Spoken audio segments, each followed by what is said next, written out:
It's 3:17 a.m., and somewhere in suburban Pennsylvania, a terrified family is whispering into the void while a college student waves what is essentially a glorified TV remote at a closet door. And Alfie's team will be outside, at the site of Timmy's death.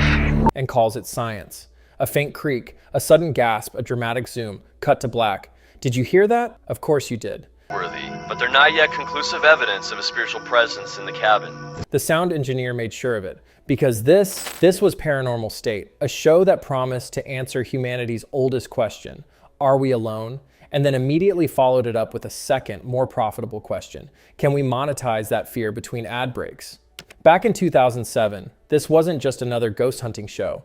No, this was different. This was serious. This was a group of fresh-faced college students from Penn State presenting themselves not as entertainers, but as something far more noble, paranormal first responders. Less boo and more, we're here to help. Hope can give us some credible information that sheds more light on the client's experiences. Or at least that was the pitch, because on paper it sounded incredible. A student-led organization investigating real hauntings, helping real families, and maybe, just maybe, proving the existence of something beyond our understanding. It was like CSI, but instead of DNA, they had EMF meters and vibes. But here's the thing, nobody tells you about vibes. Immediately on walking in the door, I got nauseated. They don't hold up very well under scrutiny. And what started as a heartfelt mission to help people confront the unknown slowly turned into something else entirely. Something louder, stranger, and just a little bit more scripted than anyone wanted to admit. So the real question isn't whether Paranormal State found ghosts, it's whether it accidentally became one, haunting its own legacy. Before the whispers, before the night vision cameras, before millions of viewers convinced themselves that static noise sounded suspiciously like a demon. Something here that's female that's been here a while. With a speech impediment. There was just a college club. No ominous soundtrack, no dramatic slow motion walks down hallways, just a handful of students at Penn State led by a guy named Ryan Buell trying to turn late night ghost stories into something that looked vaguely like a discipline. And honestly, the timing couldn't have been more perfect, because the early 2000s were a golden age for believing things you probably shouldn't. Again, I'm back to the clawing. Is this something that manifests, or is this some sort of spirit? Reality TV was exploding. MySpace was teaching everyone how to overshare emotionally, and shows like Ghost Hunters had already proven that if you point a camera at enough darkness, eventually someone will see something. It is focused or directed toward the father. They'd have a bone to pick with him. Or at least say they did. Enter the Paranormal Research Society, or PRS, founded in 2001. According to early reports, it wasn't just a hobby group. It was positioned as something far more serious. They weren't thrill seekers. They were investigators, helpers, people who took calls from distressed families and treated paranormal activity less like entertainment and more like a public service. And that framing, that was genius. By the time Paranormal State premiered on A&E in December 2007, the formula was locked in. A young, relatable team, emotional storytelling, and just enough science to make it feel real. EMF detectors, thermal cameras, EVP recordings, all presented with absolute confidence. When he was a child, he made this pact, and the devil's coming to knock and collect. Even if nobody could quite explain what an EMF spike actually meant. The show pulled in around 2.5 million viewers on debut, becoming one of the network's biggest premieres. And it made sense. It sat perfectly between horror movie tension and reality TV intimacy.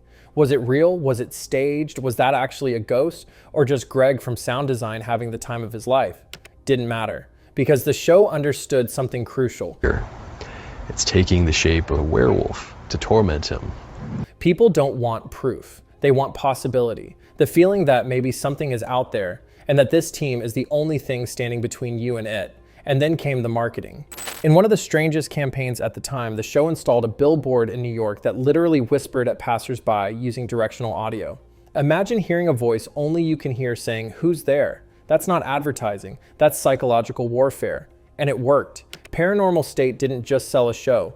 Who may have opened the door with the zone occult practices inside this home. It sold an experience. It blurred the line between viewer and believer, making the paranormal feel personal, immediate, and just believable enough to keep watching. For a while, it was unstoppable. The team grew. The cases escalated. Priests, demons, possessions, each episode trying to go bigger than the last. But there's a problem with building a brand on ambiguity. The higher you climb, the harder it becomes to stay unclear. You have permission to speak. You have permission to move. Because eventually, people start asking questions. And when your whole premise is trust us, it's real, those questions don't just poke holes, they echo. At first, the cracks didn't look like cracks. They looked like good television. A door closing just a little too perfectly. A shadow moving exactly when the camera found it. Audio that sounded less like a ghost and more like someone breathing directly into a $20 microphone. Believe me, if you don't believe that I talked to Laverne, then I offer this up as proof. And for a while, nobody really cared, because that's the deal you make with shows like Paranormal State. You accept the dramatic lighting. You accept the music telling you when to be scared. You accept that everything just happens to occur right on cue. That's not a flaw. That's the format. But then something shifted, not on screen, but in the audience. Because ambiguity only works when people trust you. The moment they don't, it stops being mysterious. I wasn't near them, and there's no draft down here, but they're definitely moving. It starts looking convenient. And suddenly those perfectly timed moments didn't feel immersive anymore. They felt rehearsed. Even believers started side-eyeing the screen. Then there was the science, or more accurately, the aesthetic of science. EMF detectors lighting up like they were picking up Wi-Fi from the afterlife. Thermal cameras turning empty rooms into heat maps of pure anxiety. Investigators speaking in confident technical language that sounded impressive. Right up until you realized it explained absolutely nothing. It looked scientific. It sounded scientific, but it didn't behave like science. And that illusion, that was doing a lot of heavy lifting. What is that scratching sound? Because once people started questioning the tools, they didn't stop there. They started questioning everything. And that's when the real problems began. Not ghosts, not demons, logistics. Fast forward to 2014. The Conversations with the Dead tour, which already sounds like something that should come with a refund disclaimer, was supposed to bring the experience live. Except it didn't. Shows were canceled. Dates disappeared. Fans who had paid hundreds of dollars were left refreshing their inboxes like they were waiting for a ghost to reply. And the refunds, let's just say they were harder to track than the entities on the show. Some fans reported losing serious money. Collaborators claimed venues hadn't even been properly booked. At one point, over $80,000 in ticket sales was allegedly just floating somewhere in the void. And just like that, the narrative changed. This wasn't about the paranormal anymore. Well, Patrick, why don't you keep talking to it, because it's obviously responding. This was about trust. And trust doesn't collapse quietly. It goes online. Forums lit up. Comment sections turned into investigations of their own. YouTube videos started breaking down inconsistencies frame by frame like it was the Zapruder film, but for ghost hunters. The same internet that built the show was now dissecting it. And then it got worse, because this time it wasn't speculation, it was real-world consequences. In 2016, reports surfaced of theft-related charges, actual legal filings, arrests, court dates, no eerie soundtrack, just headlines. Then in 2017, additional reports of assault-related charges surfaced, complicating things even further and making the whole situation a lot harder to explain away as misunderstood. At this point, the show's credibility wasn't cracking anymore. It was collapsing. But the most surreal twist came from something that should have been deeply personal. Family, under the authority of Jesus Christ, exit my home. Health. Public updates about a serious illness had previously generated sympathy and support. Fans donated money. Messages poured in. People genuinely cared. And then the story changed. Conflicting statements started appearing. Family members publicly questioned what was being said, urging fans to stop sending money and suggesting things weren't what they seemed. And just like that, even the most human part of the story became uncertain. By now, it wasn't just the show that felt ambiguous, it was everything around it. And once that happens, there's no going back, because ambiguity might create intrigue, but in real life, it destroys credibility. By the mid-2000s, the shift was complete. What used to feel like a serious investigation now felt like something else entirely, something edited, exaggerated, and just a little too convenient. Online, the tone flipped. Reddit threads, YouTube exposés, memes that reduced years of ghost hunting into a single joke. It used to feel real, now it feels scripted. Whether that was ever true didn't even matter anymore, because perception had already made up its mind. I just feel like my kids has been through enough. I really do. And once that happens, like, you're not chasing ghosts anymore. You're chasing your own reputation. So here we are, No dramatic music, no night vision, no perfectly timed whisper asking, "Did you hear that?" Just the slightly awkward reality of what Paranormal State eventually became. And the uncomfortable answer is, it didn't just fail, it exposed something. Because once you strip away the editing, the atmosphere, and the carefully crafted ambiguity, there's not much left underneath. No real methodology, no consistent proof, just moments stitched together to feel meaningful. And that worked, for a while, because the entire premise relied on a very specific balance. You had to believe it, but not too much. Question it, but not too loudly. Feel like it was real, so without ever asking for real evidence. That's not an investigation model. That's a performance, and performances only work as long as the audience stays in their seat. The moment people started looking closer, really looking, the illusion didn't just weaken, it disappeared. Omni legio, in nomine Domini Jesu Christi. Because what they found wasn't hidden truth. It was structure. A format designed to create tension, not answers. EMF spikes that sounded important but meant nothing. Conversations with entities that could never be verified. Conclusions that always felt just out of reach. It wasn't about solving anything, it was about sustaining the feeling.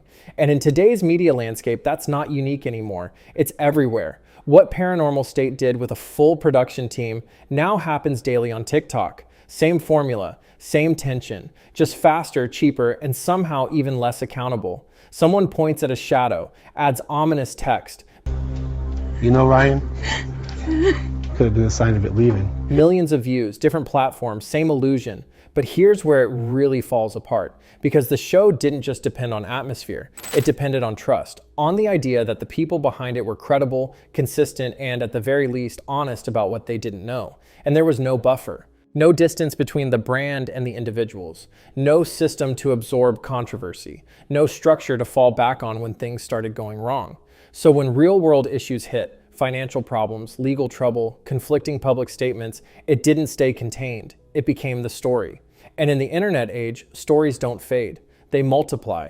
They get clipped, reposted, analyzed, and turned into commentary that outlives the original content, which leads to the final twist. Because despite everything, the criticism, the controversies, the collapse, the core idea never actually disappeared. It evolved. The paranormal didn't die, it adapted.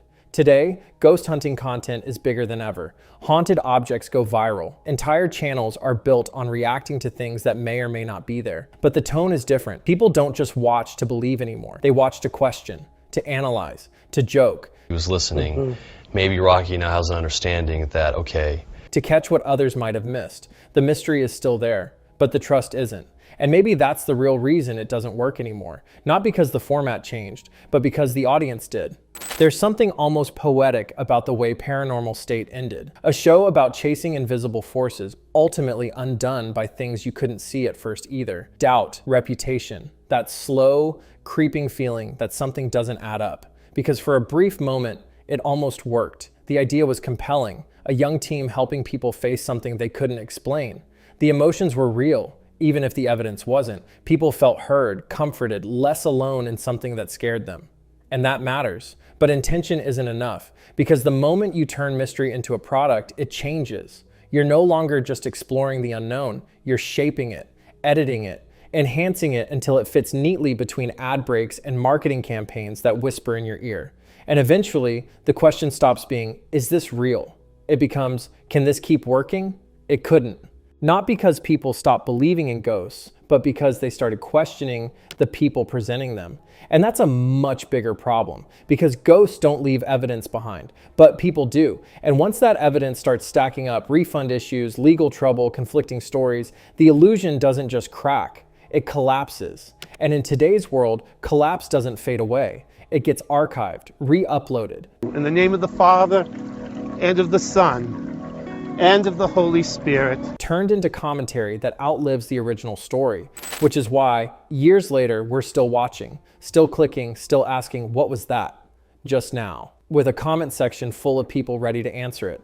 So no, Paranormal State didn't prove the existence of ghosts, but it did prove something else, that if you combine just enough emotion, just enough ambiguity, and just enough production, people will believe almost anything, at least for a while. Anyway, subscribe and tell me which show I should investigate next, preferably before it investigates itself into oblivion.